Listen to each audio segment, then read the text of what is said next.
Dans les autres inconvénients qui sont souvent évoqués en ce qui concerne la génération d'énergie à partir du nucléaire, il y a bien évidemment l'effet de la radioactivité sur les êtres vivants.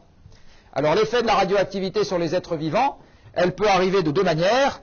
Elle peut arriver dans la conduite normale des opérations. Vous avez des gens qui travaillent dans des centrales nucléaires, ils reçoivent un petit surplus de radioactivité.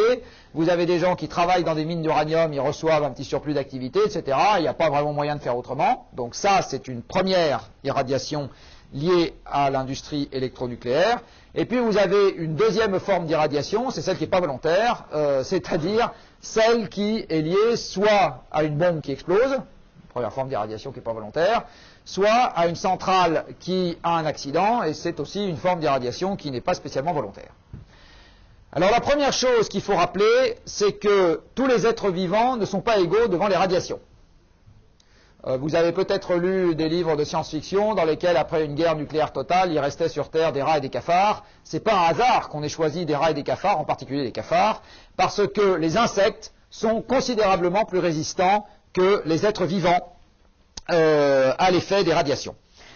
Pour mesurer l'effet des radiations sur les êtres vivants, les médecins et les biologistes sont obligés d'utiliser des tas d'unités compliquées, dont je vais vous donner la principale, enfin exactement la première de la liste, qui s'appelle le Gray. Le Gray a une définition très simple. Un Gray, c'est 1 joule d'énergie transmise à 1 kg de matière par du rayonnement. Alors vous allez me dire, 1 joule par kilo, c'est vraiment pas grand-chose. Quand je chauffe 1 litre d'eau dans ma casserole, je lui donne autrement plus qu'1 joule. Oui, certes.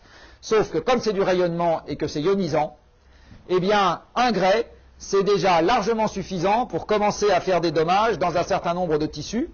Et toujours pour vous donner un ordre de grandeur, une irradiation corps entier de quelques Grays, pour n'importe lequel d'entre vous, a priori ça vous tue. Hein, c'est suffisant pour vous tuer. Donc la quantité d'énergie qu'il faut communiquer à un être évolué, enfin, je ne sais pas si ça vaut pour vous, mais à un être évolué pour le tuer, donc à un mammifère supérieur pour le tuer, est de l'ordre de quelques joules par kilo de poids. Avec des rayonnements ionisants, ça suffit pour désorganiser suffisamment la machine pour qu'il ait des ennuis très graves derrière.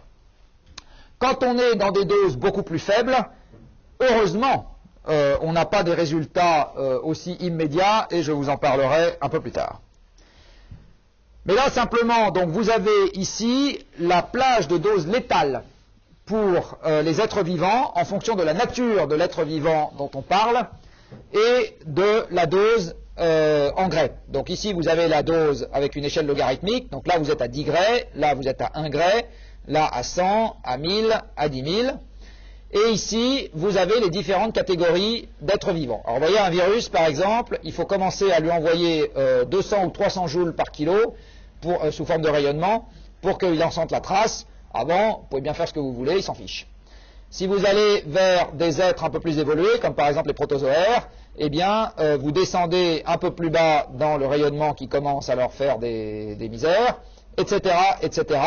Et vous voyez que les mammifères, et en particulier les mammifères supérieurs comme nous sommes les plus sensibles au rayonnement ionisant.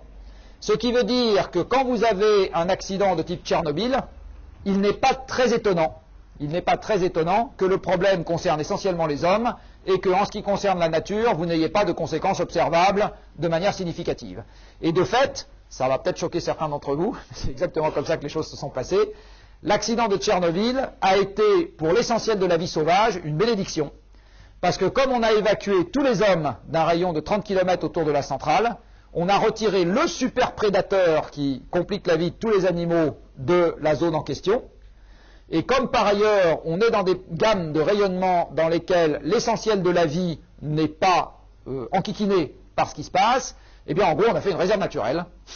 Et la majeure partie de la vie qui s'y trouve est parfaitement contente de se trouver là.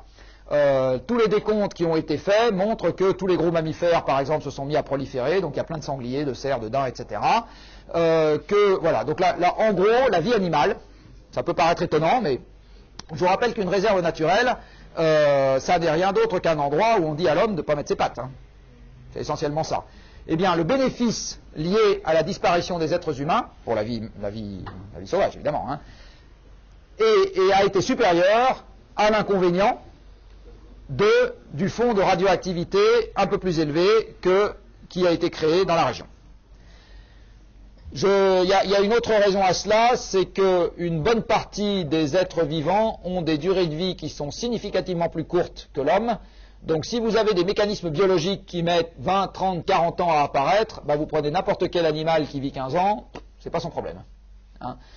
Ça augmente quand même considérablement le nombre de mutations. Je vais y venir après. Je vais y venir après. La question est justement à qui il faut faire confiance et pourquoi quand on s'intéresse à ce genre de sujet. Et là, en l'occurrence, pour répondre à votre question par avance, la réponse est non. Mais je vous dirai après qui se positionne comment sur ce genre de sujet. Là, j'en suis juste à, encore une fois, un point, qui est qu'il ne faut pas penser, encore une fois, que tous les êtres vivants sont également sensibles au rayonnement. En gros, c'est comme pour un château de cartes, plus les êtres sont complexes et plus une même quantité d'énergie transmise par un rayonnement ionisant déstabilise le système.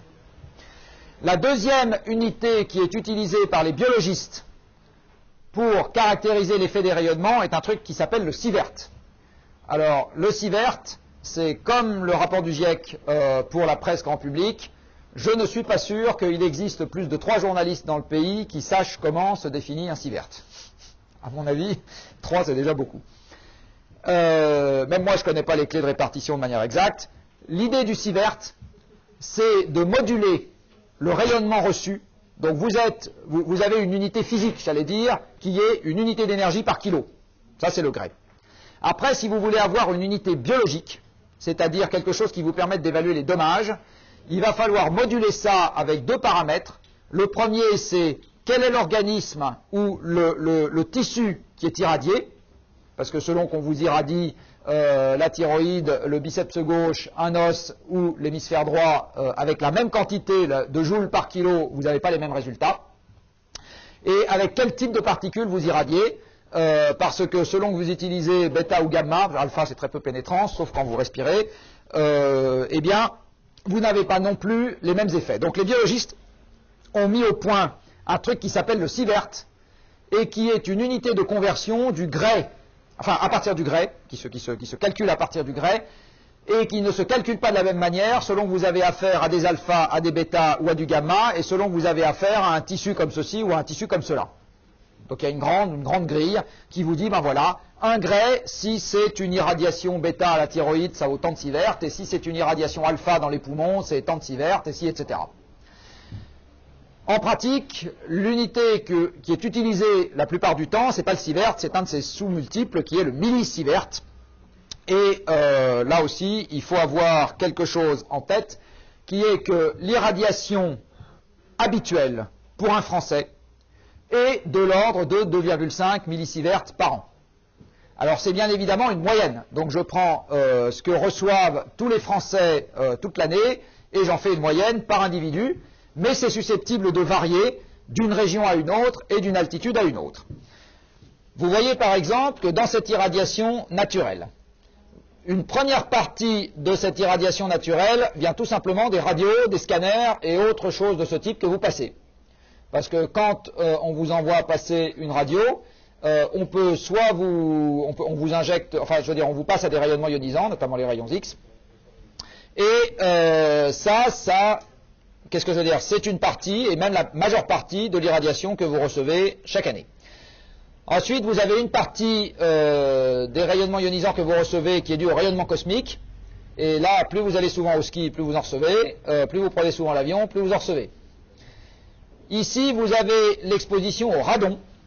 Le radon est un gaz radioactif qui a une demi-vie très, très brève, je ne me rappelle plus, mais c'est très bref, qui est un descendant du radium. Et donc, on va en trouver à proximité des sols granitiques. Quand vous avez une cave mal aérée de maisons dans une région granitique, la Bretagne ou le Massif central, vous avez des petites concentrations de radon qui s'y accumulent. Ce radon est un gaz, vous le respirez. Les descendants du radon sont par contre solides. Ils viennent se fixer sur les poumons. Et là, ils vous bombardent avec les alphas. Et s'ils vous bombardent suffisamment, vous finissez par attraper un cancer du poumon. On prête au radon entre 1000 et 2000 morts en France par an. Mais vous allez voir un peu plus tard que c'est extrêmement difficile en fait d'avoir des ordres de grandeur qui se tiennent là-dedans. Une partie de la radioactivité, vous la mangez, elle est interne à votre corps, c'est notamment le carbone 14 contenu dans vos aliments, et puis ça peut être des tas d'autres éléments radioactifs que contiennent vos aliments. Donc un Français, c'est 2,5 millisieverts par personne et par an.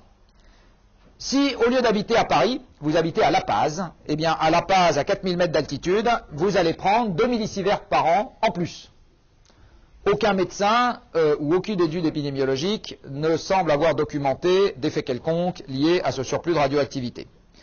Vous pouvez aller habiter à Espírito Santo, au Brésil, je suis sûr que vous en rêvez, et à ce moment, vous avez 35 millisieverts de plus par an, et là aussi, il n'existe pas d'études médicales documentant un effet particulier de ce surplus de radioactivité ambiante.